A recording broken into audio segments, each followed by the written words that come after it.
नमस्कार, मैं काजल मिश्रा। स्वागत है आपका एनएल लाइव। नजर डालते हैं हिमाचल प्रदेश की मुख्य खबरों पर।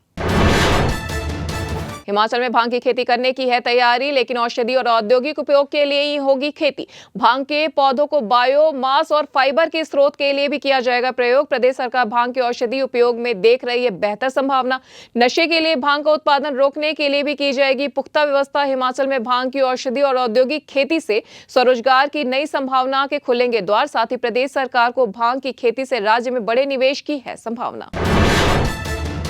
हिमाचल प्रदेश सरकार को नई पंचायतों के गठन की 30 जून तक पूरी करनी होगी प्रक्रिया। राज्य चुनाव आयोग ने इसे लेकर प्रदेश सरकार को जारी किए निर्देश। चुनाव आयोग ने शुरू कर दी चुनावों की तैयारियां। इस साल के आखिरी में होने हैं पंचायत चुनाव।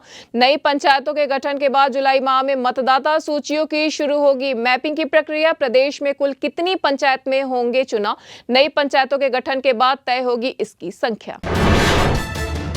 ऊना जिले के अमोल गर्ग अब उड़ाएंगे दुनिया के सबसे तेज फाइटर जेट राफेल को। यह न केवल ऊना बल्कि पूरे हिमाचल प्रदेश के लिए है गर्व की बात। अमोल गर्ग 26 जनवरी को दिल्ली के कर्तव्य पथ पर गणतंत्र दिवस की परेड के दौरान उड़ाएंगे इस फ्रांसीसी फाइटर प्लेन को, जो इस समय वायुसेना की ताकत का माना जाता है प्रतीक।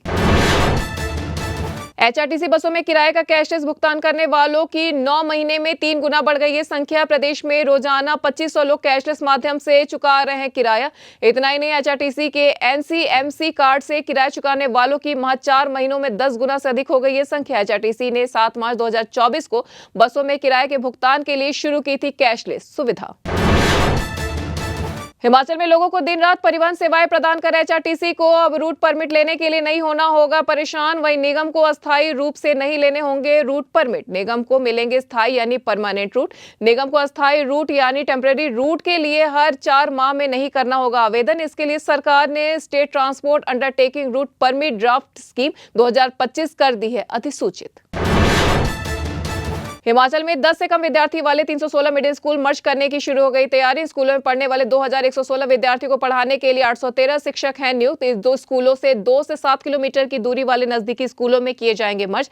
ऐसे कई मिडिल स्कूलों में 3 से 5 शिक्षक और 3 गैर शिक्षक दे रहे सेवाएं। प्रारंभिक शिक्षा निदेशालय ने प्रस्ताव तैयार कर भेज दिया है सरकार को। हिमाचल प्रदेश विश्वविद्यालय ने राष्ट्रीय शिक्षा नीति के तहत स्नातक की डिग्री को 4 वर्षीय करने का लिया निर्णय। इसी शैक्षणिक सत्र से यह हो जाएगा लागू। मल्टीपल एंट्री और मल्टीपल एग्जिट सिस्टम के तहत छात्रों को मिलेंगे विभिन्न विकल्प। 2 साल की पढ़ाई पूरी करने पर डिप्लोमा और 3 साल की पढ़ाई पूरी करने पर मिलेगी स्नातक की डिग्री।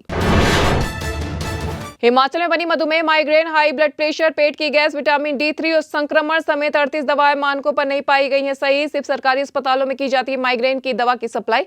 इसके 2 बैच के सैंपल हुए हैं फेल। देश भर में 135 दवाओं के सैंपल नहीं पाए गए हैं सही।